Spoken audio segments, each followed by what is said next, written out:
నమస్తే, welcome to Suman TV. నేను విష్ణు. భారతదేశంలో అత్యంత పవిత్రమైన యాత్రలలో ఒకటైన పూరి జగన్నాథుడి రథయాత్ర భక్తి, సాంప్రదాయం, ఆధ్యాత్మికత కలగలిపిన ఈ యాత్రను ప్రపంచ నలుమూలల నుంచి లక్షలాది మంది యాత్రికులను, ప్రయాణికులను ఆకర్షిస్తూ ఉంటుంది. ప్రత్యేకించి పూరి జగన్నాథుడి రథయాత్ర అంటేనే ప్రపంచంలోనే అత్యంత ప్రసిద్ధిగాంచినటువంటి యాత్ర. మరి ఈ యాత్రకు బయలుదేరే ముందు ఎటువంటి ఏర్పాట్లను చేసుకోవాలి, సేఫ్టీకి సంబంధించి ఎటువంటి అవగాహన కలిగి ఉండాలి అనే ఇటువంటి అన్ని రకాల విషయాలను గురించి, విశేషాల గురించి ప్రస్తుతం మనకు తెలియజేయడానికి మనతో పాటు ట్రావెల్ టర్న్స్ హాలిడే ప్యాకేజెస్ ఎండి శ్రీ గుండా నరేంద్ర పటేల్ గారు ప్రస్తుతం మనతో పాటు ఉన్నారు. వారితో మాట్లాడదాం. సార్ నమస్తే. సార్ నమస్తే. ఎస్, నరేంద్ర పటేల్ గారు, త్వరలో అతి త్వరలో మనకి పూరి జగన్నాథుడి రథయాత్ర స్టార్ట్ అవబోతోంది.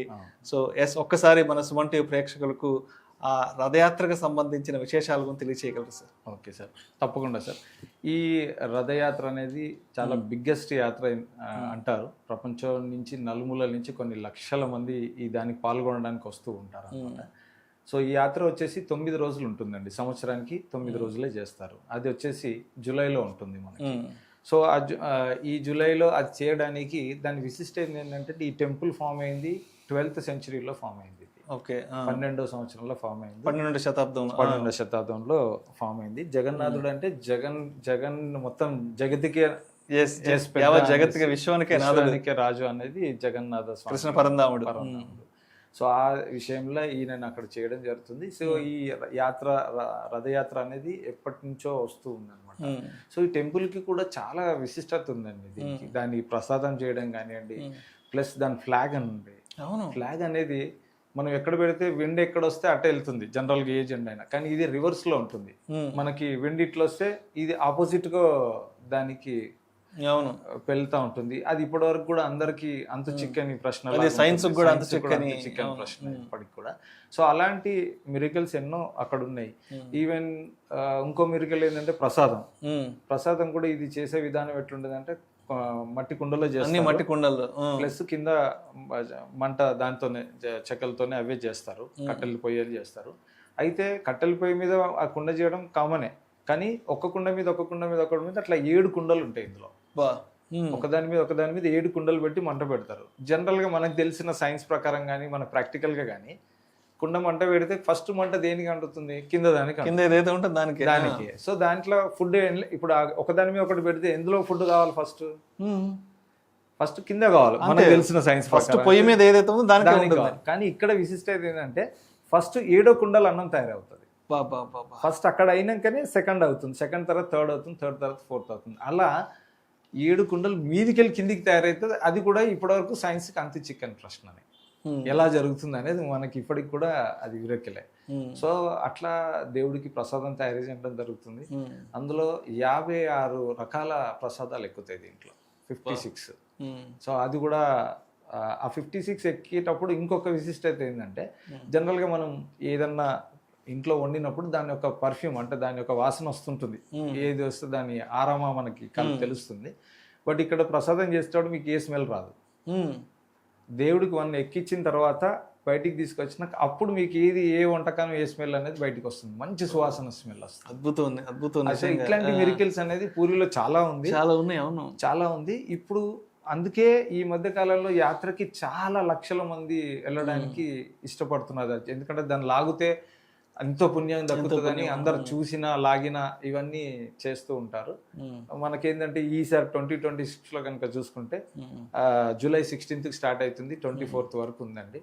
సో వెళ్ళాలనుకున్న వాళ్ళు ఆ పవిత్రమైన ఆ యాత్రని చూడదలిసిన వాళ్ళు చూస్తే చాలా మంచిగా ఉంటుంది. ఆల్రెడీ రథానికి సంబంధించిన ఏర్పాట్లు కూడా ఆల్మోస్ట్ స్టార్ట్ అయిపోయినాయి. రీసెంట్ గా కొన్ని వీడియోస్ కూడా చూసాను. ఎస్ ఈ రథం తయారు చేయడం కూడా ప్రతి ఇయర్ కొత్త తయారు చేస్తారు. ఏ సంవత్సరం కొత్త రథమే, వేరే ఎక్కడ కూడా మనకు అట్లా కొత్త తయారు అవ్వదు.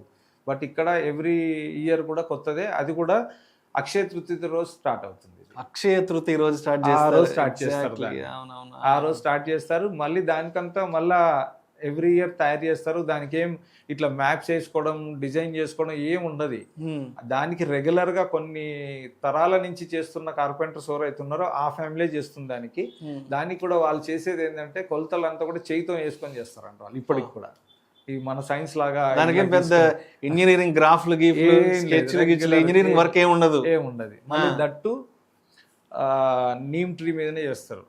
యాప చెట్టుతోనే అది చేయడం జరుగుతుంది. వేప చెట్టు కొయ్యలతోనే. అండ్ ఇది రథం అలా చేయడం అనేది ఎవ్రీ ఇయర్ జరుగుతూ ఉంటుంది కొత్తది. అండ్ ఇంకో విశిష్టత ఏంటంటే జగన్నాథ స్వామి విగ్రహం ఏదైతుందో అది కూడా వుడ్ తోనే ఉంటుంది. ఇంతవరకు ఎక్కడ చూసినా మనకు వుడ్ విగ్రహాలు ఉంటాయి, అన్ని రాతి విగ్రహాలు అలా ఉంటాయి. కానీ ఈ పూరి జగన్నాథ్ దాంట్లో అది ఓన్లీ చెక్కతోనే తయారు చేస్తారు. అది కూడా మళ్ళా వేప చెట్టుతోనే చేస్తారు. అండ్ అదేవిధంగా స్వామికి ఒక రోజు జ్వరం కూడా వస్తుంది, డాక్టర్ గారు కూడా వచ్చి స్వామిని పర్యవేక్షిస్తారని కూడా అంటారు. విశిష్టత అది కూడా ఉంది. అండ్ ఈ చెక్క విగ్రహాలను కూడా చేంజ్ చేసే ప్రాసెస్ ఉంటుంది. ఎవ్రీ 12 years ఉంటుంది. 12 సంవత్సరాలకు ఒకసారి చేంజ్ చేస్తారు. ఆ చెక్కలో ఒక బ్రహ్మ పదార్థం పెడతారు. దాన్ని కృష్ణుడి హృదయం అని కూడా అంటూ ఉంటారు. అవునవునవును, హృదయం గురించి కూడా ప్రత్యేకంగా చెప్తుంటుంది. ఆ 12 years ఒక్కసారి అది చేంజ్ చేసేటప్పుడు టోటల్ సిటీ అంతా కరెంట్ బంద్ చేసి దాన్ని ప్రత్యేకంగా కంతలు కట్టుకొని చేంజ్ చేస్తారు అని అంటారు. ఇప్పటికి కూడా అలా జరుగుతుంది అని అంటారు. సో ఇప్పుడు హైదరాబాద్ నుంచి మరి పూరి జగన్నాథుడి రథయాత్రకు వెళ్ళి అక్కడ మరి స్వామివారి యాత్రలో పాల్గొనాలి, స్వామి యొక్క కృపాకటాక్షాలు పొందాలి అంటే మన హైదరాబాద్ నుంచి ఎలా స్టార్ట్ అయ్యి వెళ్ళాలి? అసలు మనకి హైదరాబాద్ నుంచి 2 రకాలు వెళ్ళొచ్చండి. ఒకటి ట్రైన్స్ కూడా ఉన్నాయి. భువనేశ్వర్ వరకు వెళ్ళాలి మనం, ట్రైన్ లో వెళ్ళొచ్చు, లేదంటే ఫ్లైట్ లో కూడా వెళ్ళొచ్చు. ఫ్లైట్ కూడా మీకు భువనేశ్వర్ లో ఎయిర్పోర్ట్ ఉంది. సో ఈ 2 పారామీటర్స్ లో మనం వెళ్ళొచ్చు. అండ్ భువనేశ్వర్ నుంచి పూరి అనేది జస్ట్ 60 kilometers ఉంటుందండి. 65 kilometers, హార్డ్లీ 1 hour 1.5 hours. ఇక ఈ రథయాత్ర టైంలో వెళ్తే 2 గంటలు పట్టొచ్చు, 3 గంటలు పట్టు, 4 గంటలు పట్టు. ఎందుకంటే క్రౌడ్ విపరీతంగా ఉంటుంది. లక్షలాది మంది భక్తులు ప్రపంచ నలుమూల నుంచి వస్తారు కాబట్టి అప్పుడు ఇచ్చేయచ్చు. కానీ ఆ టైంలోనే మనం చూడాలనుకున్న వాళ్ళు ముందే కనుక ప్లాన్ చేసుకొని, సడన్ గా ప్లాన్ చేసుకుంటే ఇబ్బందులు అవుతాయి. ఎందుకంటే అక్కడ అకామిడేషన్ దొరకడం కానీ ఇవన్నీ కొన్ని లక్షల మందికి అయితే అకామిడేషన్ ముందే ఉండదు కాబట్టి. సో ఆ ప్రక్రియ ముందు ఇంట్రెస్ట్ ఉన్న వాళ్ళు మాత్రం వెంటనే ముందు నుంచే ప్లాన్ చేసుకుంటే పర్ఫెక్ట్ గా వెళ్ళి ఏ ఆటంకం లేకుండా రావచ్చు. ప్లస్ పూరియే కాకుండా దాని చుట్టుపక్కల సముద్రం ఉంది, మనకి పూరి బీచెస్ ఉన్నాయి, దాని దగ్గరలోనే ఇంకా టెంపుల్స్ ఉన్నాయి. సో ఇవన్నీ కూడా కవర్ చేసుకొని రావచ్చు. ఈ రథయాత్రతో పాటు అవన్నీ కూడా చూసి రావచ్చు. రైట్. సో అయితే ఇప్పుడు త్వరలో జూలైలో పూరి జగన్నాథుడి రథయాత్ర స్టార్ట్ అవుతుంది, అదేవిధంగా జూలైలో అమరనాథ యాత్ర స్టార్ట్ అవుతుంది. కాబట్టి మరి ట్రావెల్ టర్న్స్ నుంచి ఫ్లైట్ బుకింగ్కి సంబంధించి, అక్కడ హోటల్ బుకింగ్కి సంబంధించి ట్రావెల్ టర్న్స్ నుంచి మీరు ఏ విధంగా సిద్ధంగా ఉన్నారు, మీరు ఎటువంటి ఏర్పాట్లు చేసుకుంటున్నారు, ఎస్పెషల్లీ ట్రావెల్ బుకింగ్కి సంబంధించి అక్కడికి వెళ్దాం అనుకున్న భక్తుల కోసంగా? మేము ఆల్రెడీ ఈ రథం అది స్టార్ట్ చేయగానే మేము కూడా మా పని స్టార్ట్ చేసేసాం. అక్షయ తృతీయ రోజు అక్కడ రథానికి సంబంధించి ఏర్పాట్లు స్టార్ట్ అయినాయి. అట్లాగా మేము కూడా మా పని కూడా స్టార్ట్ చేసేసి అక్కడ వెళ్ళేసి హోటల్స్ అన్ని కూడా మాకు అనుకూలమైన హోటల్స్ అవన్నీ కూడా మేము ముందే మాట్లాడడం జరిగింది. సో అవన్నీ కూడా టీం రెడీ చేసి పెట్టడం జరిగింది. సో మనకి ఇప్పుడు ఎంతమంది వచ్చినా కూడా అకామిడేట్ చేయటట్టుగా మనం ఉండేటట్టుగా ప్లాన్ చేసుకున్నాము. సో అట్లాగే ఫ్లైట్స్ కూడా ఎవరైనా ఫ్లైట్స్ చేసుకొని బై ఫ్లైట్ పోవాలంటే కూడా మన టీం దాన్ని సపోర్ట్ చేయడానికి రెడీగా ఉంది. ఎనీ టైం మీరు కాల్ చేస్తే కనుక ఆ ఫ్లైట్ మీకు చేసి పెట్టడానికి రెడీగా ఉంది.